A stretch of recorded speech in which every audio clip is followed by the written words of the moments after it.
Good morning, students. Welcome once again to your civics period. I am Dilip Khubragade, and today we are going to learn about healthcare facilities in India. In previous period, we learn about what is health. Okay, and today we are going to learn about healthcare in India. In our previous topic, there were two columns. Okay, you know that there are more doctors available in India. Okay, but doctors are not willing to go to the villages, and so that in villages there are lack of doctors or lack of medical facilities. People are dying. Okay, so in order to prevent and treat illness, we need appropriate healthcare facilities.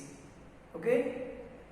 To prevent and treat illness को prevent करने के लिए, okay? और अगर illness हो गई, तो how to treat that? उसको treat करने के लिए, we need appropriate healthcare facilities. तो इस appropriate facilities में क्या क्या है? Okay? Such as health centers. We need health centers. Hospitals, laboratories, for what? For testing. Then ambulance service, blood bank, etc. Okay. So all these we need for what? To prevent illness, we need that appropriate healthcare facilities. For what? To prevent and treat illness. Illness को prevent करने के लिए और illness को treat करने के लिए we need all these appropriate facilities. Okay, suppose कि अभी हमारे पास फैसिलिटीज अवेलेबल है. ओके, अब क्या चाहिए हमें? So that can provide the required care and service that patient needed. अगर ये सब हमारे पास में है, all this appropriate health care facilities अगर हमारे पास है, तो हमें और किस चीज की नीड चाहिए? इसके बाद भी हमें नीड चाहिए. वी नीड हेल्थ वर्कर्स चाहिए, नर्सेस चाहिए, क्वालिफाइड डॉक्टर्स चाहिए. Okay, and other health professional who can advise, diagnose and treat illness. तो ये सब हमको चाहिए. Okay, so first, in order to prevent and treat illness, we need appropriate health care facilities. तो appropriate health care facilities such as health centers, hospitals, laboratories, okay, and ambulance service, blood bank, okay. So ये सब हमें चाहिए. Why? Because that can provide the required care and service that patient needed. Patient को जो जरूरत है, ठीक है, तो वो केयर और वो सर्विस ये सब प्रोवाइड कर सकते हैं. So that can provide the required care and service और पेशेंट को जो नीडेड है, तो वो केयर और वो सर्विस उनको प्रोवाइड करने के लिए हमें ये सब एप्रोप्रिएट हेल्थ केयर फैसिलिटीज चाहिए. Okay, good. Then in order to run such facilities, in facilities को रन करने के लिए फिर हमें क्या चाहिए? We need health workers, nurses चाहिए, हेल्थ वर्कर्स चाहिए, क्वालिफाइड डॉक्टर्स चाहिए, and other health professionals who can advise, diagnose and treat illness. ये सब चीजें हमें चाहिए. ये सब चीजें सिटीज में मिल पाते हैं. खेड़े विभाग में, in villages there is lack of medical facilities नहीं मिल पा रहे. बहुत सारे लोग वहां मर जाते हैं क्योंकि doctors they are not willing to go to the villages में नहीं जाना चाहते, क्योंकि वो चाहते हैं कि सिटीज में हॉस्पिटल्स पैसे छापेंगे, like that. So we also need the medicines and equipment that are necessary for treating patients. Okay, अब हमारे पास में मेडिसिन्स भी चाहिए और मेडिकल इक्विपमेंट भी चाहिए, जिससे हम क्या मेडिकल पेशेंट को ट्रीट कर सकें. Okay, it is necessary for treating patient. We also need the medicines and equipment that are necessary for treating patients.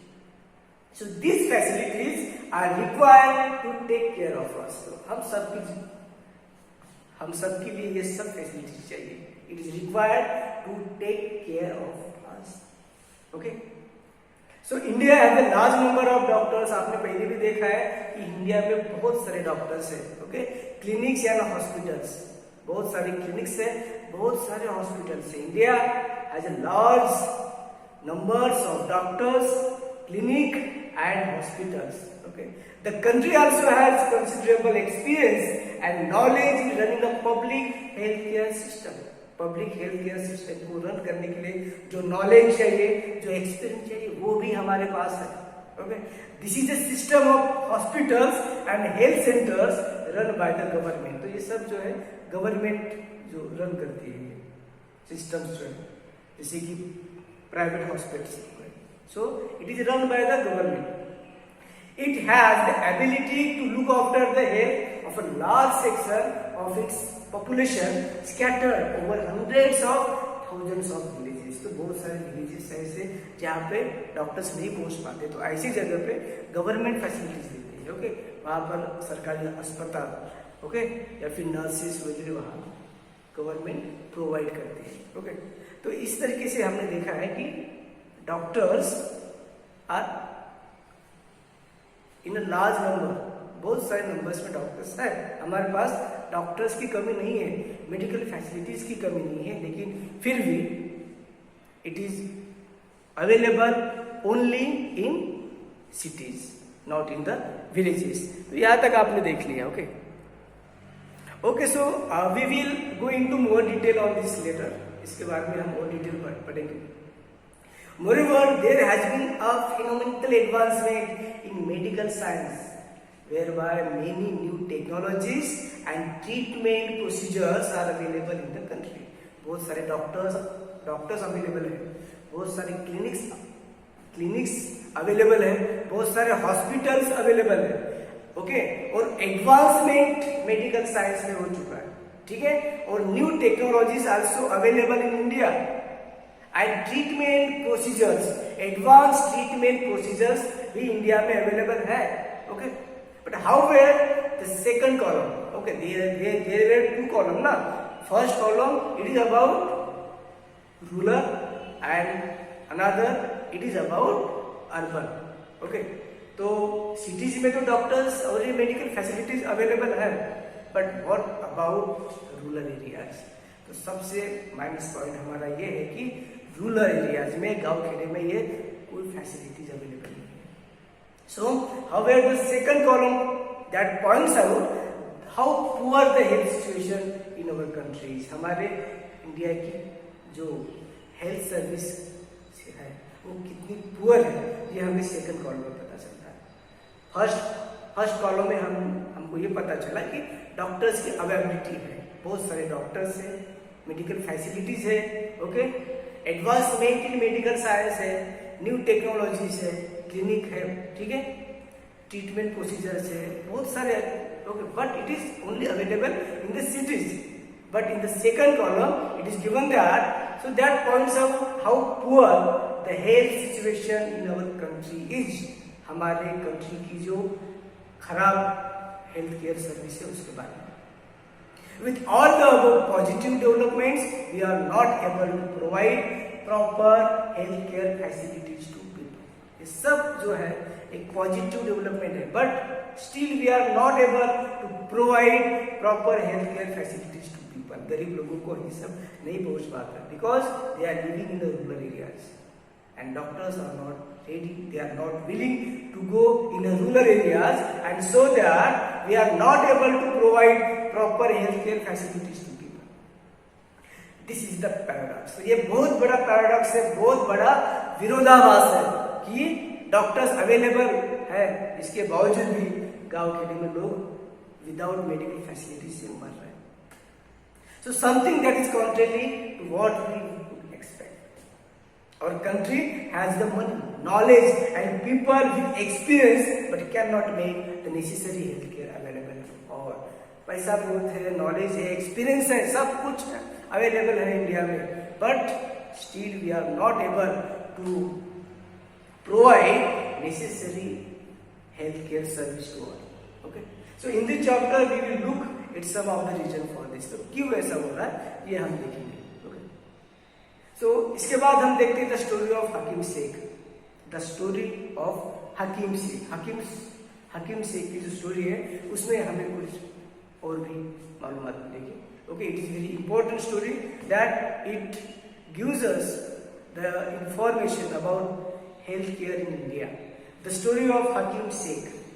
Okay, second point, the story of Hakim. तो ये जो हकीम शेख जो है, हकीम शेख के बारे में आज हम देखेंगे कि क्या उनकी स्टोरी थी। ठीक है, हकीम शेख की स्टोरी देखेंगे आज। Hakim Sheikh was a member of the Paschim Bengal Khet Mazdoor समिति PBKMS।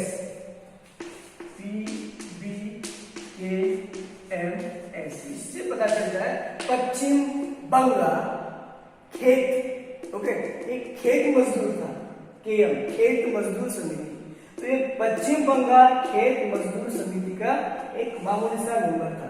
ओके, हकीम शेख। ये जो हकीम शेख जो थे, ये Hakim Sheikh was a member of the Paschim Bengal Khet Mazdoor Samiti and that is a organisation. So PBKMS, it was an organization of agriculture laborers in West Bengal।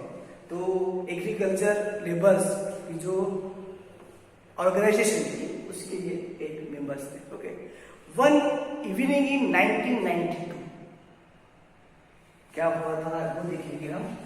1992 ये स्टोरी, जब 1992 की स्टोरी है तो उसमें क्या हुआ वो हम अभी देखेंगे। ओके, सो क्या हुआ स्टोरी में। One evening in 1992 he accidentally fell off a running train and suffered head injuries। एक चलती हुई ट्रेन से हकीम शेख जी नीचे गिर पड़े और उनके हेड को बहुत इंजुरीज हुई। सो he accidentally fell off a running train and suffered head injuries। बहुत सारा खून निकल गया, हेड इंजरीज हो गए।